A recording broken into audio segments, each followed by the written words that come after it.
Jamjengo TV, by us, for us. Jamjengo TV, by us, for us. Jamjengo TV, by us, for us. Jamjengo TV, by us, for us. Jamjengo TV, by us, for us. Jamjengo TV, by us, for us. Jamjengo TV, by us, for us.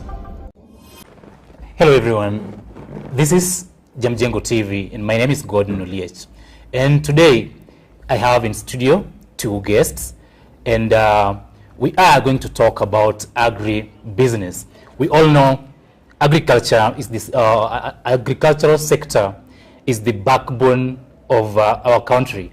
And so we need to talk about this. We need to address matters agriculture in a way that our youth will understand and actually join us in such a discussion. So in studio, I have a lady and a gentleman. I will give them the opportunity to introduce themselves. And I'll start by inviting the lady to introduce herself. Hi, good afternoon. It's a pleasure to be here at Jamjengo TV this afternoon. I'm Lynn Odiwa. I'm a communication and public relations professional. I'm a social entrepreneur. I'm a co-founder and director at Nature's Best Green Culture Limited. Thank you so much for an elaborate introduction. Thank you and feel most welcome, Lynn. Thank you. And then to my far right. Thank you. Good afternoon. I'm Brian Ochieng. By profession, I'm an agriculturist. I'm also a trainer. I train at Kabete National Polytechnic. I'm also a field school trainer at Homa Bay County. So, pleasure to join this conversation today. Thank you. And now to our viewers, it's going to be a very good discussion, a free discussion where we are going to actually bring in the youth to at least listen from the professionals. We have a professional in the agricultural sector, and then we also have a lady who is also in this sector. Actually, she is an agripreneur doing business in the side of agriculture. So just to start us off, Madam Lynn, what do you do as far as agribusiness is concerned? Okay, I run let me not say I because it's a company and a partnership. We run a social enterprise called Nature's Best Green Culture. Nature's Best Green Culture is a women-led and women-owned social enterprise that is trying to create a vibrant community around our local and indigenous foods through aggregation, processing, and distribution of minimally processed and wholesome African green leafy vegetables. Yeah. Thank you so much. And now, our topic being agribusiness in the youth. What really attracted you to get into agribusiness, bearing in mind your age? You know, a number of the youth today, they actually connect agriculture to the old in the village. They don't look at it as something that they can get involved in and prosper. So what really attracted you? What made you say, I am getting into agribusiness? Okay, let me know. Mine is, I don't know, let me call it by chance, or I really didn't have an interest at first in agribusiness. I never knew my career path would take that direction. But sometimes back 3 years ago, at the onset of COVID-19, I experienced a challenging moment of job loss, unemployment, and then the other things that comes with that, like hidden hunger, malnutrition. At that time, I was even expectant. So this period was such a tough period. And now, during this process of trying to figure out how are we going to navigate, because COVID-19 was there, and we had to think we were not going to wallow in pity because such a situation had already presented itself. Yes. So through this, at some point, personally, I had to survive with the indigenous vegetables. Like, I literally, that is what I could afford. And I could not even afford that, but a friend of mine who right now is a business partner offered to at least give me some money, and I figured out what can I consume that can sustain me for like a longer period of time without bothering anyone again about what my next meal is going to come from. And I realized there was so much, okay, as I was taking these vegetables, I realized I'm becoming healthy, because at some point I was already becoming, suffering from malnutrition. I was tired, weak, hungry. Yeah, so it was horrible. But then I realized, wow, these things are just getting better. If I go for my prenatals, I was okay, I was fine, and I was like, something is happening. So I started researching on how are these vegetables related to nutrition, and at that point I figured out we have a lot, like there's a lot of opportunity with these, because first of all, they are going to bridge the nutritional gap. Yes. They are going to contribute on issues of food security, and even creating employment opportunities. So during when that opportunity presented itself, we came together with my friend, who right now is the business partner, and these vegetables are not new.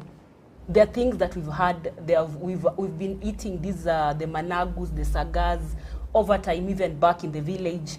But then we realized there's still much opportunity. People need to eat healthy. At that point, there's even some news that went viral that the jute mallow, which is the mrenda, we call it mrenda locally, or apoth. Yes. Yeah, it went viral that it was helping in boosting immunity during that the COVID-19 pandemic. Yes. So as much as we continued researching about these, and we were like, what can we do differently? There's an opportunity that has presented itself, so how can we get into this space? So it's not like we came up with something that was so out of this world, a new innovation, a totally new innovation. No, it's something that we've already had. We've had our indigenous vegetables around, but then now we decided to figure out different approaches on how we can do this commercially to make money, not just the traditional ways where people have been complaining, or people are farming, there's no market, we don't know where we can get quality vegetables, there is no traceability. So we sat down and figured out how we can just change the narrative, how we can come up with different strategies that can make us create like a proper business in this line of the vegetable value chain. And that is how Nature's Best Green Culture Limited came about. Oh, a beautiful story from a beautiful young lady, youth. There is an aspect of nutrition in that whole story. Brian, let's connect, even before we get to the nutrition bit of it, let's connect the youth and agriculture alone. Generally, for a very long time, has been, let me start by saying that agriculture in a way has been neglected, especially by the youth. And why I'm saying that is because initially, or ideally, agriculture is normally taken like a work that normally is left for the old, Yes. people that stay within the village. Yeah. But in real sense, look at the trend that we currently have. There are high rates of unemployment, and people are really trying to find places where they can feed themselves. But look at those rural setups, where now, as you stated, is that role of production has been left to the old within those given community. We have resources within those rural setups, but here is a trend that we are seeing, that the youths are highly neglecting these opportunities, and they are not taking any action in the production chain. Now, what is leading to this? I think that is the first thing that maybe we need to address. Yes. First is the notion. And the notion here is that agriculture does not pay. That is the first thing that people do say. If you get a youth that maybe a graduate, and you talk to them about agriculture, they'll tell you that this thing, surely, this one doesn't pay. Kulima siwezi lima, atakwambia siwezi lima. Yeah. And then at the same time, some of them again look at our generation, the digital generation. We don't need to touch all these things as we normally call them. Yeah. So these some of the reasons that make these youth not to engage in it. But at the same time, look at the setup. Because again, society is meant to culture the young into the society. But the kind of culturing that we've been seeing is that moves the youth far away from engaging in production. In production. Why am I saying so? So as kids continue getting their knowledge from school and all that, the parents normally prepare them for the white collar jobs. Yeah. Such that they are young, yes, but already within the mindset, the parents are really telling them that, you see, I want you to become a doctor, I want you to be an engineer, neglecting this other part of agriculture. Which is very important And in the for society. most parents, if maybe you are to advise somebody's kid to maybe go pursue the agriculture course, they'll tell you no. Why that? We have a lot of options. So at the same time, when you look at agriculture as a profession, normally people say that it doesn't pay profession-wise. They have limited opportunity for those youths that have engaged in maybe say agriculture course and all that. But remember, skill is what is key here. They have the skill, but here is a case that we are saying that this thing is not paying. So this skill normally, in most cases, they normally lie idle. And you find these youths again moving into other different sectors that are not agriculture related. So the society is the one that has influenced this youth to move away from engaging in serious production. So there is a lot of, again, challenges when it comes to maybe resources for the youths. So again, look at the majority of the age group that may be engaged in agriculture. Averagely 50 years and above. These are the people that we normally find doing in agriculture. Practices. But now, why is that so? So with that average age, what comes in our mind is this, that agriculture is for the old, people who have retired, people who are almost exiting the systems. So again, we need to change our mindset and see how we can do away with all these stereotypes and see how we can get our youths engaging in farming as a business. Because again, mostly, most of the youths don't take it up as a job that can pay. Also when you engage into it, because of so many other factors, starting from resources, so many factors. Yeah. So, but it is a gap that needs to be addressed. Agriculture is not meant for the old alone. We also need the youth of again to participate in it. All right. Maybe to add on something, Yes. what you just said. Yes. Okay, things have evolved over time. The way agriculture was before, clearly we could see most of us grew from the rural setups, and we would see maybe our parents farm, but then it was not really doing much. But I can't put the blame on so much on them for not doing the right thing. But a lot has improved over time. Yes. Technology has improved. Look at, for instance, maybe a mobile phone. The mobile phone that was there like 20 years ago, maybe about 10 years ago, is not the same that it is today. So we also need to change, we need to evolve the agriculture bit. Back then, I remember when we were in high school, you look at when people were choosing subjects, people want to go for agriculture because they felt it is for washamba, people who are backward, people who are poor. There have been those misconceptions about these. So I think the narrative should start changing from the systems in the education system. Like, this is something that should be it should be like a life skill. Because the point where we are heading to, we are not going to rely on specific people to do the food production. In one way or another, even if you're not actively engaged in any agricultural practice, you can still, people have like kitchen gardens.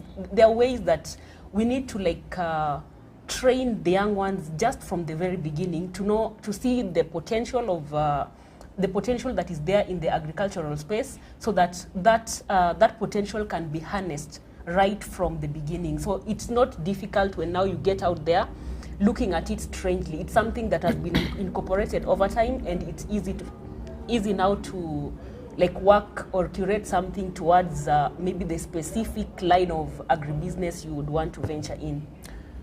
Very good. So interactive. As an individual, you as an individual and a youth, what do you do differently? What do you do differently to attract people of your age, people younger than you, to see something good in agriculture? I think, okay, it will be more of branding and packaging, because like for what we do, it's not something unusual, but how do you make it interesting?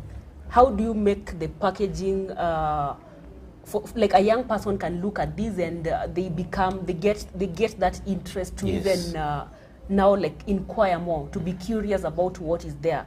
So just changing the perceptions, changing the how we've been doing things the traditional way. We also need to think, as every other thing is changing, we also need to get better ways of packaging ourselves, packaging what we do. And one major thing above every other thing is to make it profitable, because as at now, everybody needs to survive. You need to make money, you have things to do. So if this thing is not being profitable, if you're going to still continue farming in a way that it's not going to benefit anybody or like benefit yourself, then many people will still shy away from this. But then when we make it profitable, we change how we're doing things, we package things differently, we adopt new trends that are emerging, I think that is when now even the younger people will be curious to know or to gain interest on what is going on. Yeah. That's very great. And there could be challenges with now the youth themselves, Brian. Or they're trying at nature's best to attract the youth into this by doing things differently, packaging, rebranding, and all that, the way she's just said. But then the youth might be having some challenges. Are there challenges being faced by the youth towards looking at agriculture positively? Yeah, there are so many challenges that the youth face, and this one majorly prevent them from engaging fully in agriculture as a business, as per se. Now, the first one, key thing in involving in any activity is a skill. When you talk about skill, most of the youths, in as much as we say that there is quite a number that are not involved in it, but there's just a few, there's a certain percentage that are already into it. But what is lacking, in as much as they do the activities, is the knowledge bit. So the first thing that maybe needs to again to be looked into is how do they get the required skills so that they may produce optimally. Because again, remember, things have changed, as she has said, and there are so many trends when it comes to production, from technology, in terms of marketing, production, technologies again. So there's that gap in terms of skill that again needs to be addressed. But the bigger challenge that maybe most of the youth that we normally talk about is issues to do with funds. For you to engage in these activities, there's that input that maybe somebody needs to maybe acquire. So even Brian, just to cut you short, even before we get to funds and all that, you're talking about skills. We have institutions that are majorly doing matters, or rather giving skills, offering skills on matters agriculture. Are these institutions equipped? Do they have all that they need for these programs to run? I can't say yes, and I can confidently say no. Yes, there are some that are really trying. Because again, when you talk about skill, we need to maybe engage our youth in a learning process that is skill-based. And I'm happy about the new system that is coming up, the CBED system, that is majorly gearing towards skill-based knowledge. But again, look at this, most of these institutions, most of them don't have the facilities that are required maybe to make these youths acquire the necessary skill for them. Yeah. So that again is a gap, and that's why I said to some 10%, no, they don't have the enough facilities for that. But again, look at the packaging. When you talk about the skill aspect, look at the packaging in terms of content that is normally delivered to the youth within these institutions. Is it the right package? Is it, because most of it, if you look at the content, it's more of theory, knowledge-based learning. So again, at the end of the day, you have a graduate, yes, but doesn't have hands-on skills when it comes to production. So that again is a gap that needs to be addressed, so that moving forward, once somebody graduates, he he has the hand-on skills. Yes. And also in terms of entrepreneurial skills, again, this person with all these skills, he can freely engage in the production process. Very true. Yeah, so there is that gap when it comes to facilities for most of the institutions. And you were touching something on funding. Yes. Yeah, funding is a challenge to the youth. You see, most of them, in as much as we normally say that there are so many sources of funds that maybe they can get funds from, but look at the restrictions that are there. For you to maybe acquire maybe some loans, again, there are those securities that maybe you have to maybe come up with, issues to do with title deeds. There are so many restrictions again when it comes to that. So in as much as we say that there are so many financials or various sources where we can get funds, but again there is a lot of restrictions when it comes to acquiring them. So I think that for us to maybe change that narrative, we need to ease up these regulations, some of these regulations, so that we may give youths that ease when it comes to acquiring loans. But at the same time, I can say that to certain percentage, there are so many players that are really ready maybe to finance youth-based maybe activities. But now again, it's a challenge, because again, for you to acquire those funds, it's also another process. It's a process. So proposals, coming up with that idea, sourcing out for them. So again, there's that gap. When it comes to connection, how do they connect?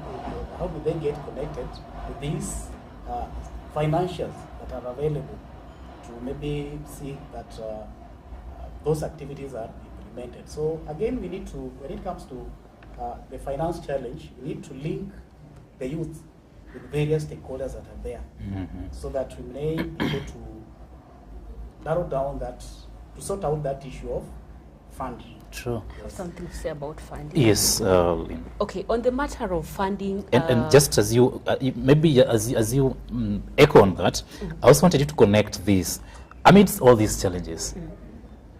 There are, he has mentioned two challenges here and there in terms of institutions not well equipped and all that, and then finance. Now, as you add on to what he's just said, you also let us know, now for you as an individual, what motivates you? There are challenges, but still you opt to move forward. There must be something that motivates you. Okay.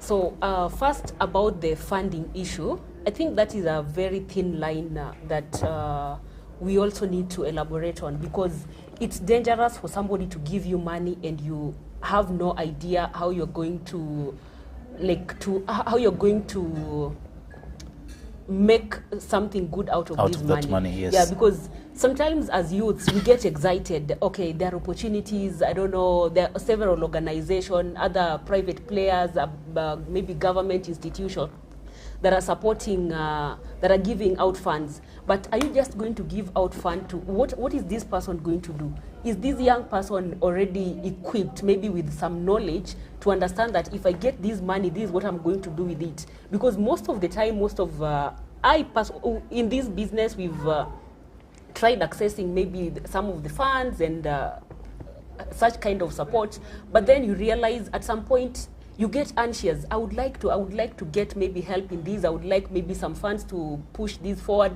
But then later, as you go on learning and relearning and unlearning some of the things, you realize giving money to somebody who is not ready is very dangerous. And I think that is why many of these institutions are bringing in some of those strict measures to ensure that you cannot just easily get that money. We need to be equipped with the knowledge first.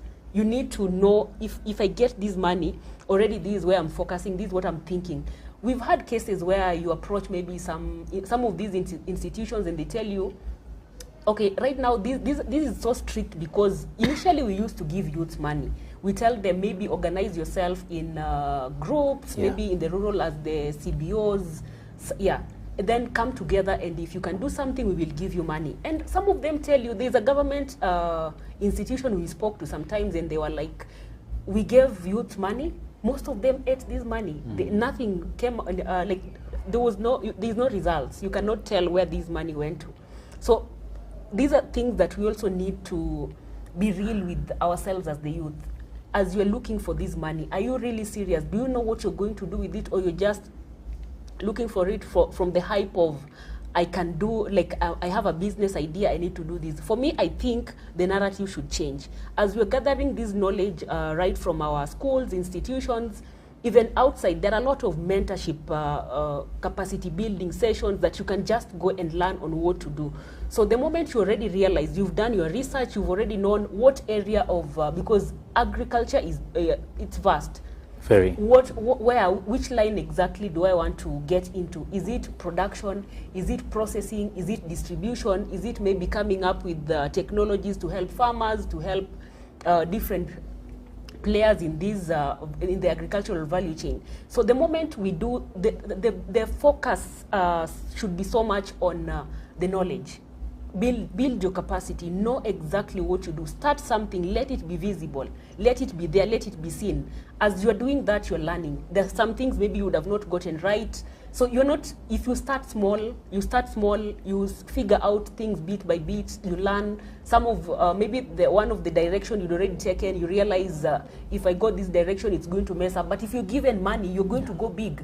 You already want to do big things. But what if things don't go the way it is? Are you going to keep losing that money? So yes, funding is very important, but it should come after you've already defined exactly what path am I taking, and that will make it easier. That if you approach maybe institution, actually you won't even need to approach them, because probably you'll be there are a lot of pitches in this field. You need to go and pitch.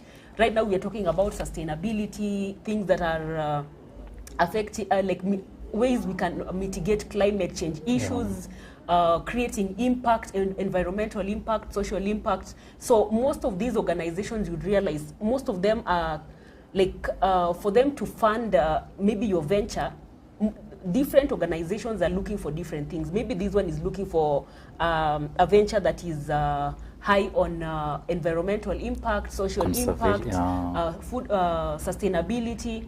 So the moment you've already learned, you've already realized, you've defined your path, you know exactly where you're going, and then you be out there, create networks, look for mentors, look for people who have been in this space. Don't think you can, maybe you're a young person, you already have the knowledge, you are better than those who have been there before. No, get some mentorship, learn from people who have been there. The more you learn, you have something good, but the more you get different ideas from different people, it gets better and it gets easy. And these people can even, also the connections that it comes with them. There's an opportunity. You might not know every opportunity that comes. There are so many, especially when it comes to support. But then if you have the mentality of it's the know-it-all, for you it's just the money that you want alone, it won't work. So I think we need to change our perceptions right from that moment, that after researching and knowing exactly what path do I want to take what path in agri-business do I want to take, because there are so many. After that, look for mentors, get to learn, get to grow build your capacity. Trust me, things will just start falling in place. And it's even easy because we can also make money. Another mistake is maybe there are people who just get into it because, here there's a lot of funding that comes on the agricultural stuff, maybe the climate change issue stuff, environmental, what. But they forget that even if you're creating a business, you can make money out of it. It might not be much at first because a business grows. As you keep doing this, as people see the impact of what you're trying to do, then even issues of funding will definitely be bound to sorted. come. Sure. Yes. So the other question is, what motivates me to do this? Yeah. I want to contribute highly on the sustainability on food production, and also I've had the chance to interact with other international, local foods, the indigenous foods, but then somehow back here, you realize the focus has shifted to probably the exotic stuff. I'm not saying it is bad, it is still good, but we can't neglect what we have. We can still showcase, we can tell the world, we can contribute in feeding the world through what the local foods that we have. So for me, that one is so big because I want the foods that are being forgotten, things like millet, indigenous vegetables, cassava. We can still make use of these things very well, create a community around them.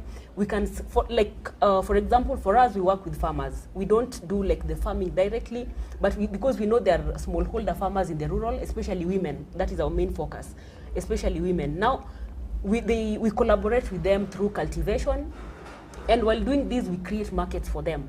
Already, that woman in the rural is already is getting empowered economically, because they're able to feed their kids, they're able to afford even better meals instead of maybe just if they would be eating that vegetable they're producing alone.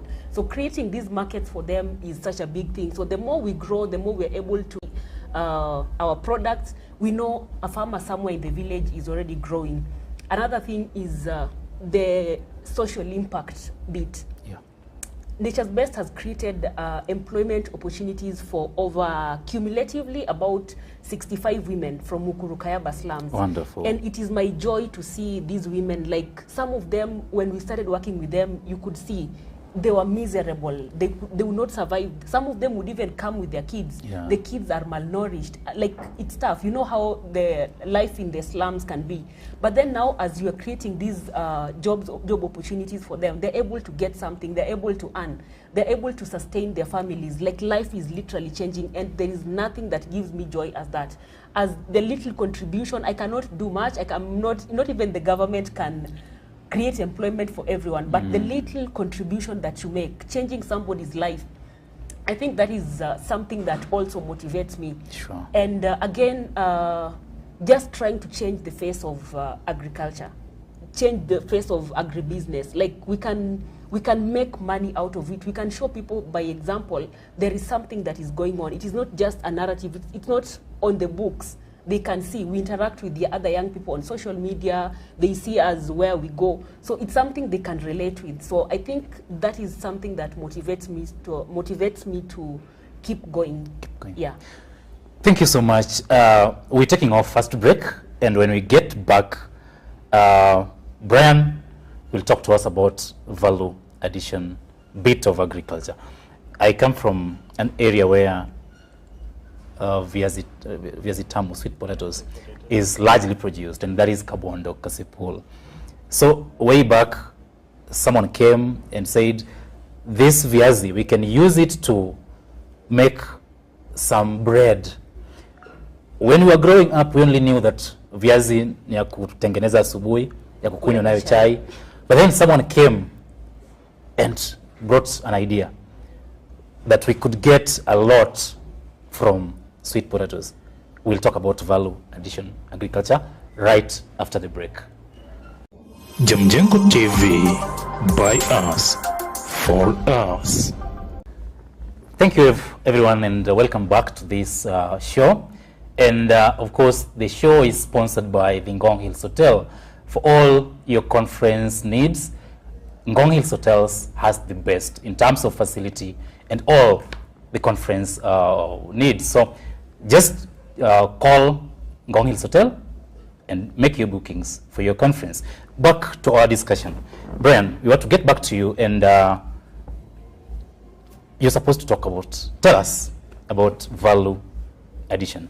Thank you. So again, when we talk about value addition, it takes us back to some of the challenges that normally the youth and farmers in general encounter within the villages. And one of these big challenge is marketing aspect. So we find that with seasonality in terms of production, like for the case that you gave us of viazi in Kabondo, find that there is that seasonality when it comes to production. There are periods that there is a lot of products within the market, but there are no buyers. Why is that happening?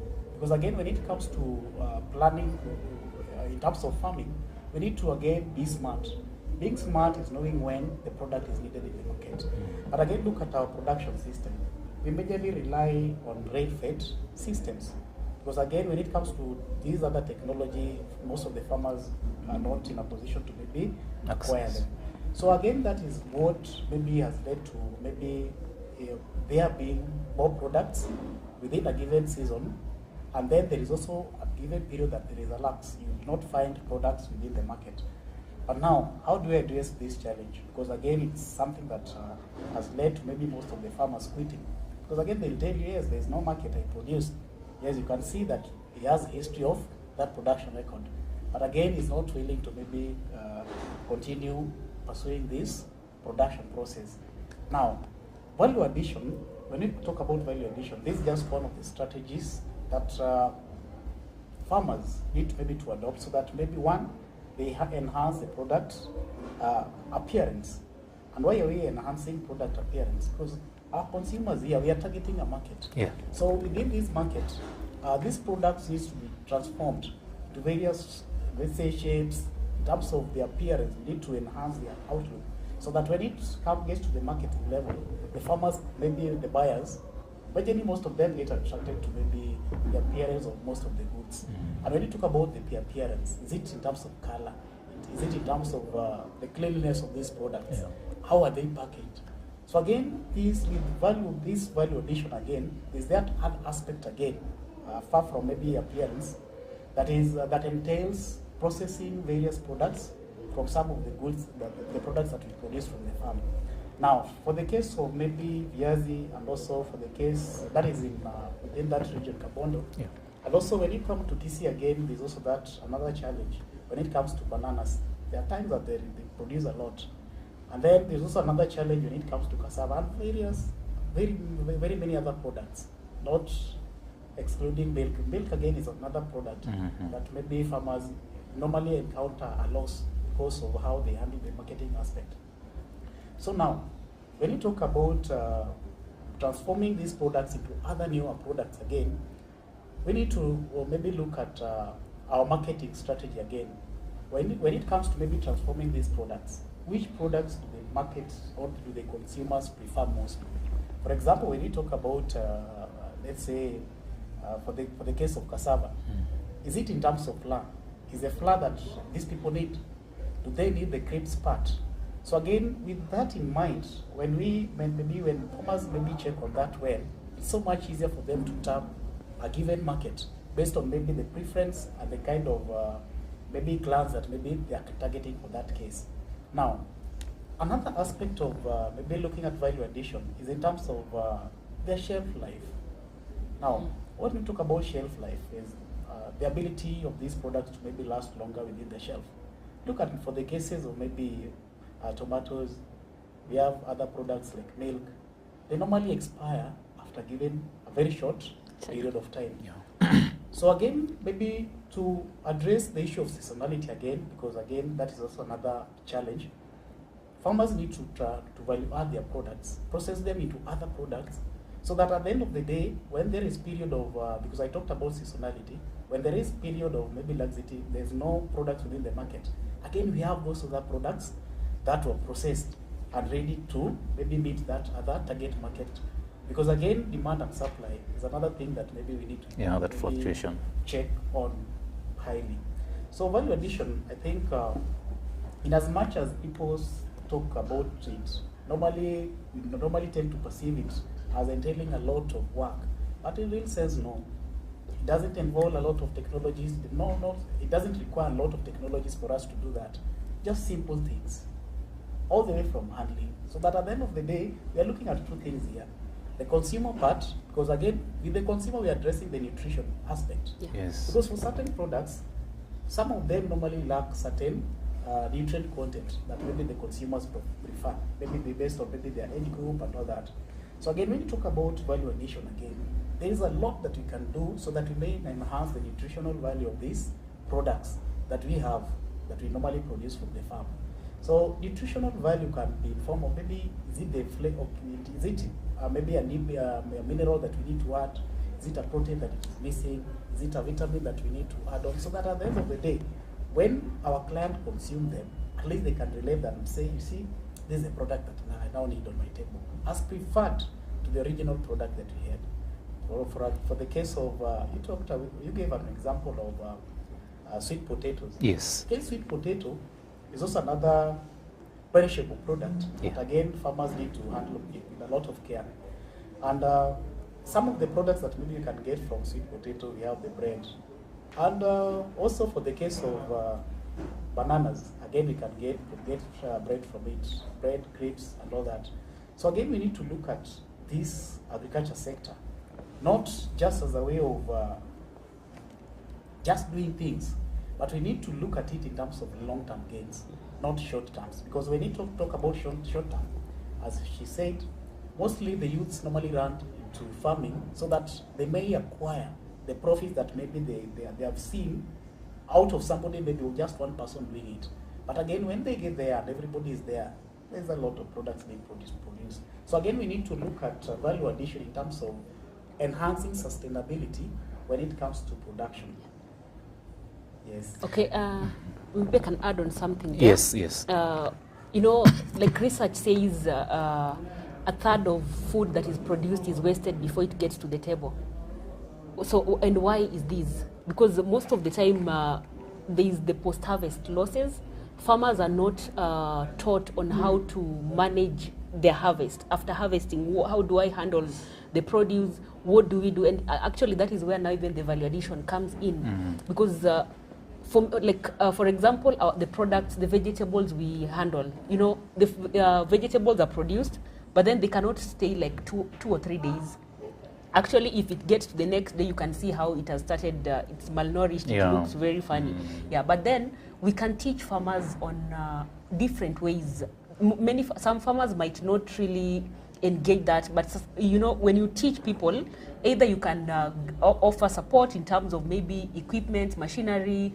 For instance, vegetables can be dried, vegetables can be frozen to curb the post-harvest losses. So you realize when food is wasted, we can do something to avoid that food waste. We're talking about issues of hunger. In 2023, we're still talking about people dying hungry. People, like, let's say cases of Kajiado sometimes, was it early this year where people were dying out of hunger, even the animals. But then you find at the same time, places like Migori, Kisii, there is a lot of vegetables being produced. We don't have to sell these vegetables today, just as he said, like the seasonality. Today there is abundant harvest, tomorrow there is none. But if we can, for example, let's take of drying as a way of doing value addition. Dried vegetables can stay. You can dry them and they can stay even years. We can support that. We can support other communities who are facing, like, they cannot farm, maybe they rely on maybe the pastoralist communities, the asshole areas. We can support them if we do this, if we teach and engage farmers and even other youths on how to contribute in this space. Even frozen vegetables. Yes. Frozen vegetables, if it is minimally processed, no additives, it can stay even for a year. There are clients who buy vegetables here in Kenya from us and go as far as Switzerland, US. They can stay with them over time. So you can imagine how much we can save on food if we just embrace different ways of value addition. And just as he said, it's not complicated. Sometimes we hear value addition and we think, oh, big machines, I don't know, big processing a lot units. of processes. No, it is just as simple as what you can do to make these, increase the shelf life of this food, maybe add some nutritional aspect of it, and that we will be hugely contributing to issues of reducing post-harvest losses and food waste. Again, another way maybe to look at the value addition aspect is in terms of maybe the biggest challenge that we have in relation to youth affairs, that is unemployment. Now look at a product, just one farmer, a single farmer has produced it and he has plenty of it. But again, when it is taken to another process, another chain again, there's another person again that benefits out of what is being processed.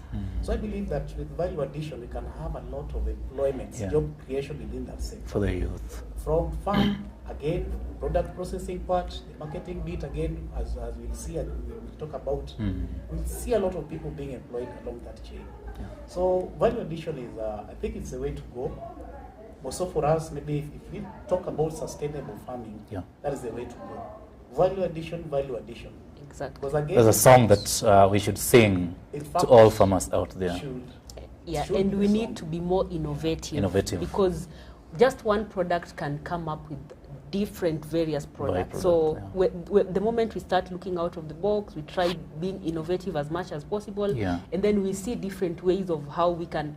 And also places like, we have institutions like Kirdi that train people, train the youth. Somebody might be asking, okay, I don't know what to do with these. You don't have to know everything. We have YouTube, you can see what other people in other countries have done. You can go to Kirdi, there's so much that you can learn just from making use of the available resources that we have.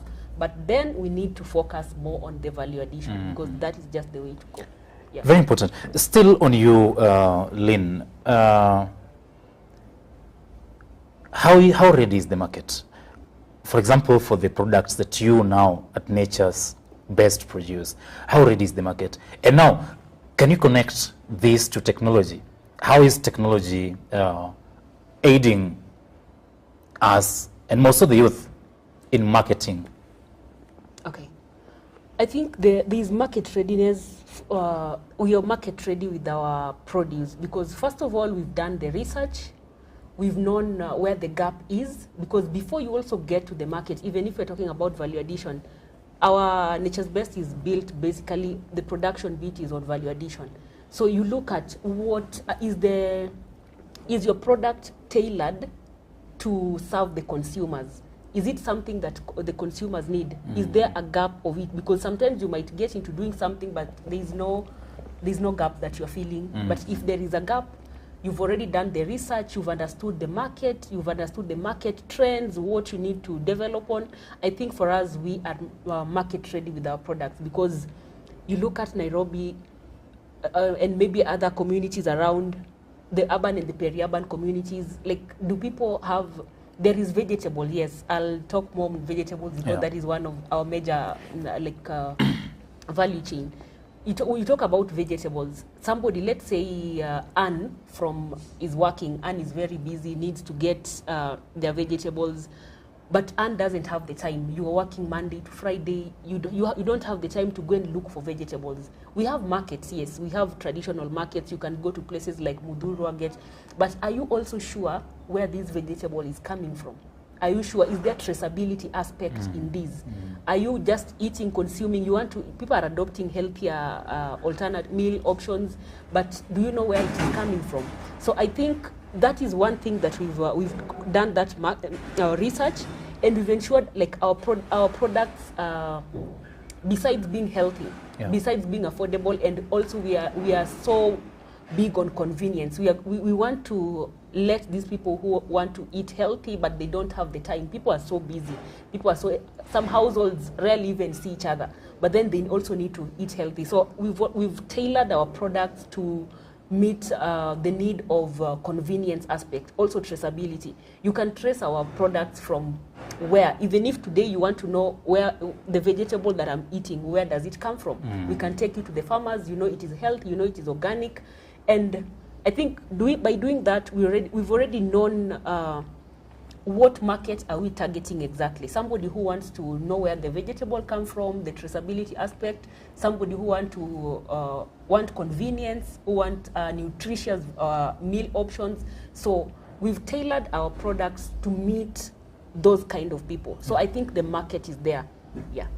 So again, maybe to add, maybe when you talk about agricultural products, the only thing that people normally, everywhere, the only activity that people do on a daily basis is consumption. So when you talk about agricultural products and maybe market, yes, it's true, we can say that the market is there. But now the challenge is how most of the people handle their marketing part. Which channels do you use to do your marketing? Do you target just one area? Are you opening up maybe to other regions again while engaging in that production aspect? So it's something again that we, as people continue engaging in farming, we need to understand the kind and the nature of market that maybe we are targeting. And with the aid of technology right now, actually, it should be a little bit easier for people to get to know what's trending on in the other market, what's trending the other side. You see. In fact, we have various marketing platforms. When you talk about youths, because generally we're talking about the youths. When you talk about youths and marketing, we have various channels. And the basic thing maybe to ask ourselves is where our youths normally found. And the question is simple: internet, online. Sure. All these medias, all online platforms, you'll find them there. If we utilize maybe Facebook, nowadays we have YouTube and all that, Instagram, yeah. And currently we have the TikTok. Yeah. Why not use those channels to maybe market our products?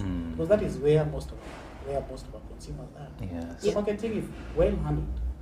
It's something that we cannot say that it's not there. Sure. It's there. But how we handle it is what maybe makes people to say that there are no markets for the products. Yeah. You asked that question, like how do we make use of technology? Yeah, I think technology has played a very big role in this whole thing because we have been able to, I can say confidently, 80% of the sales come from social media. Yes. Instagram, especially Instagram. Instagram has really, really worked well. Wow. Even Facebook, just for creating awareness, just for people to know. The other part is referrals and maybe word of mouth and maybe people who just come across. But then social media has played such a huge role. And besides, not even on just the marketing the product alone, but also learning. Yes. Because for you to run a business successfully, there are things that there are things you need to do differently. You need to have strategies, and social media has still played a huge role to ensure everything comes out perfectly. Sure. Yeah. So if we can make good use of social media, I think we can still create more opportunities. We have people who have clients who've approached us, like someone in Qatar. I would want you to supply us with vegetables. I saw you on social media. Through social media. The moment we can just go hard on marketing, being consistent, making use of new platform, but then you also have to understand where are the target market. Clientele base. Yes, and then you now build on that. Another thing is the website. That is another area we need to, because the young people, especially the younger generation, Yes. the Gen Zs, Yeah, they don't like talking. They want somebody who wants to go, just let me go to the website, buy what I want. Yes. Yeah, and that if you also tap into that, you're not leaving them out. Sure. Because there are people who don't like the back and forth of hi, calling, nini, all that. Yeah. As we wind up, it was a very interesting conversation, and maybe we talk to the youth out there. And as I pose this question to you, maybe you address the response to them. What does one need to venture into agribusiness? Because right now, if you ask to youth or like young men or women out here, have this capital for you, I want you to start up a business, they'll not mention anything agriculture. Yeah. They have the capital, but whatever they're thinking, whatever they think or they need to get into, they want to get into, is something totally different from agriculture. So a youth, a young man, a young lady out there who would want to venture into business, what would you want to tell them? Okay. First, I think they should do research and planning. You need to research exactly what path in agribusiness do I want to take. It is so huge. You cannot do everything. You cannot be the producer. You cannot be the processor. You're going to be mixed up. Maybe if you've grown into it, then now you can multitask. But at the beginning, you need to ask yourself, what path do I want to venture in? And then look for ways that you can equip yourself with knowledge, because you're not. We should stop the narrative of going into agriculture because I think I know it. I think I know how it is done. No, things have changed so much. You need to understand so well, be well prepared with knowledge, so for you to be able to do something that is like you're going to make use of the sector that you are getting into. Another thing is. I've already talked about the knowledge, education and knowledge. And also we need to start training our people, even parents. As parents, you have a child, don't tell them being a doctor, that is the only thing that is good. Try telling them, give them options, give them the advantages, how we can just contribute positively even by the use of the local resources that we have. The child grows, they've not tailored their mind to that if I don't become a doctor, then everything else is hopeless. No, they can still make use of the other opportunities that are there. Another thing is funding. You can start small. Don't wait to get, as a youth, don't wait to get the funding, the big funding. Somebody have gotten a grant of maybe 10 million, things like that. No, you need to start small from where you are. The more you build your business, the more you build credibility. It will be easier to even get access funding from other partners, the private sector, maybe the government institutions that are offering that kind of support to the youth. And also, another issue is land. There are different areas of in agriculture. Maybe Yes. you want to get into production. Do you have the land? Can you lease the land, or how can you just go about it? Get those facts straight before you do anything else. Another issue that most of the time we get there, but we don't have it in mind, is the legal compliance. Yes. What are the legalities? What do you need to comply with?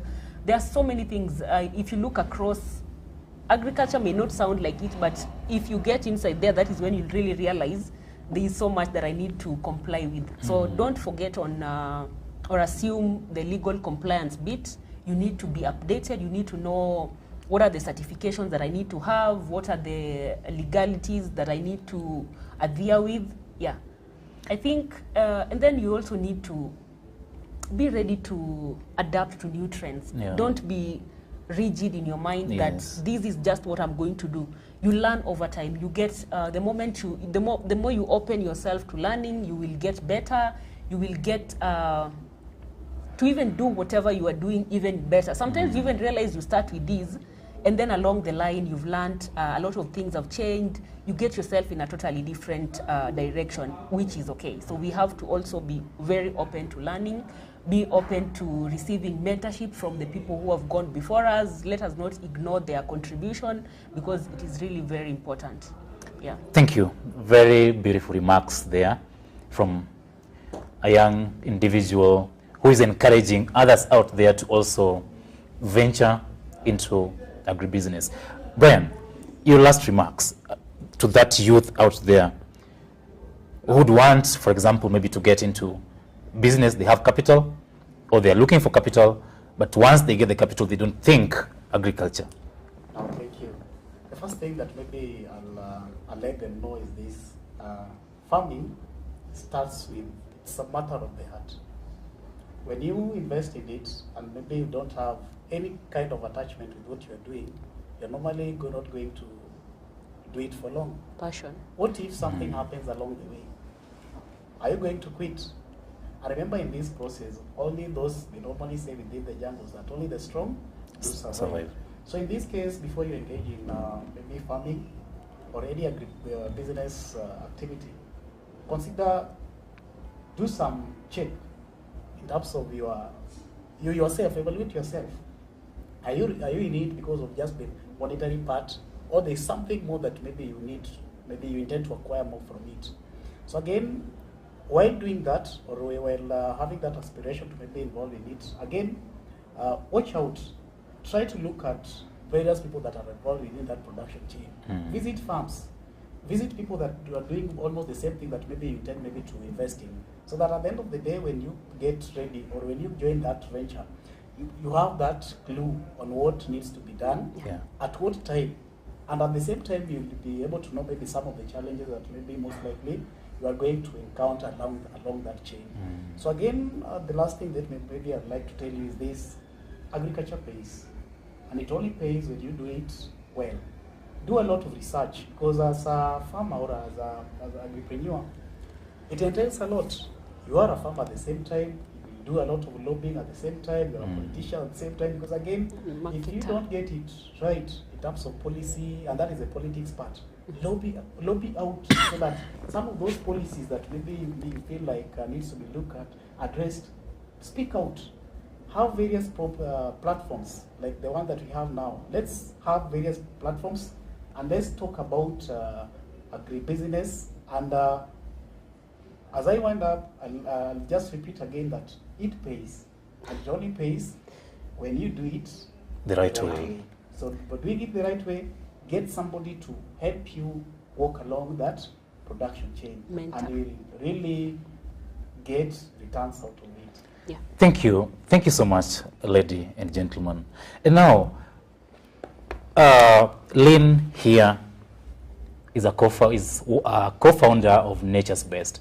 And actually, it would be good if she showcases what they do, the products that they have. It's very fortunate that she carried with her some products so that you get to see what they do, how they package their products, and also tell you more about the products. Yes, Lynn? Okay, thank you. Let me just... Yeah. after talking a lot, at least we can show exactly by example. Sure. When we were talking about value addition, if you just look at these, you might not, someone might not know without maybe reading what's there, like what this is. Because it is not the usual vegetable you see maybe displayed at the local market. But now this is vegetable. These are our indigenous vegetables, our heritage, our green gold.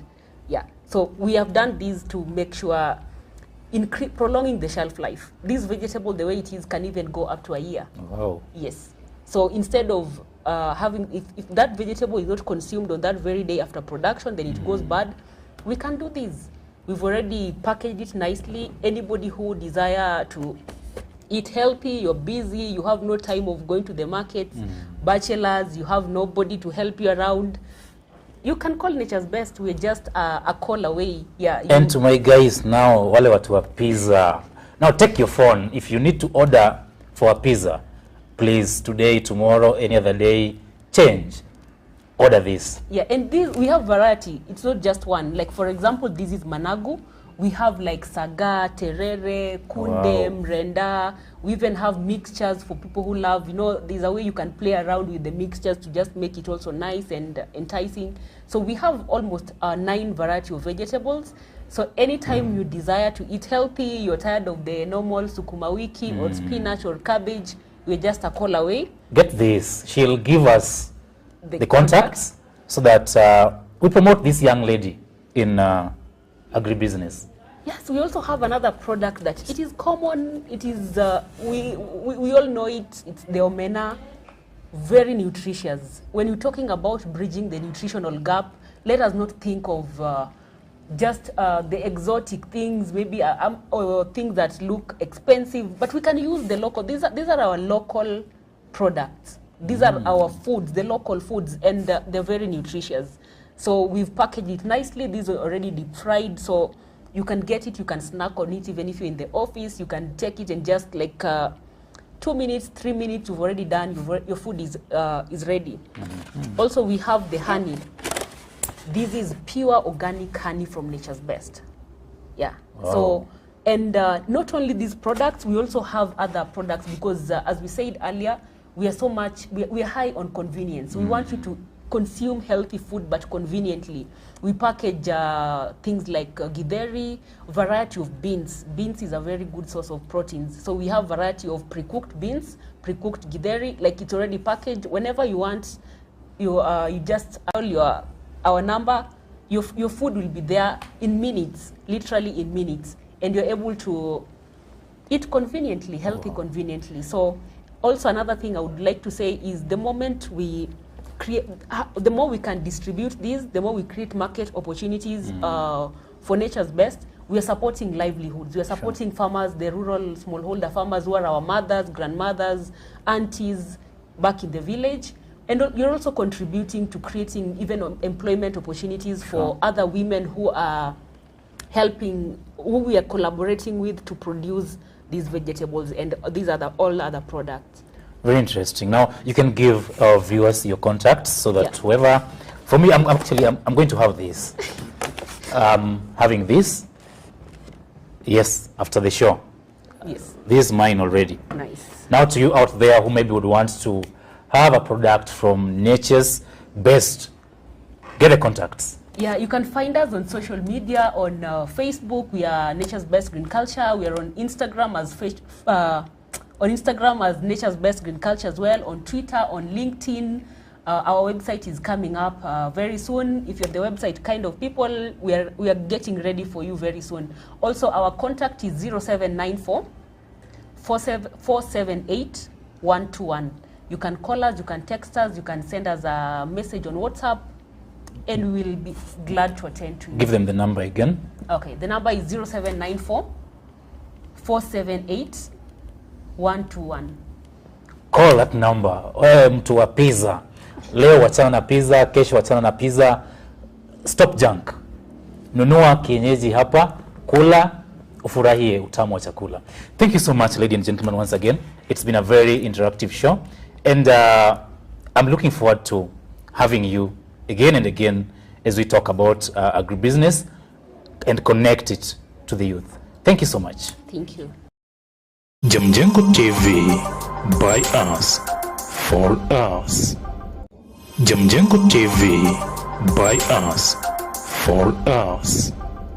Jamjengo TV, by us, for us. Jamjengo TV, by us,